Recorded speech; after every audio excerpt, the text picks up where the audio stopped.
குருவிகள்ல ஒரு ஆண் குருவி இன்னொரு பெண் குருவிய தொடர்ந்து அருகில் போய் அன்பை பரிமாற முயற்சிக்குது. ஆனா இந்த பெண் குருவி அதுகிட்ட இருந்து விலகி விலகி பறந்து போய் வேற இடத்துல உட்காருது.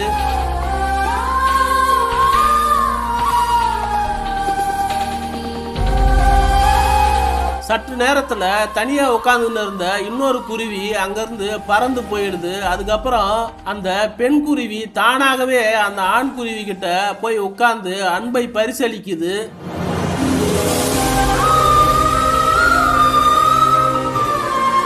இதிலிருந்து நாம கத்துக்க வேண்டிய பாடம் என்னன்னு சொன்னாக்கா, நம்மளுடைய மனைவியா இருந்தா கூட மற்றவங்க நம்மளை சுத்தி அருகாமையில இருக்கும்போது நம்ம மேல அன்பு காட்டலன்னு சொல்லிட்டு, பாசமா இல்லைன்னு சொல்லிட்டு அவங்க மேல கோபிச்சிக்க வேணாம். நீங்க இருவர் மட்டும் தனிமையில் இருக்கும்போது கண்டிப்பா உங்கள் மேல அவங்க வைத்திருக்கும் அன்பையும் பாசத்தையும் வெளிப்படுத்துவாங்க.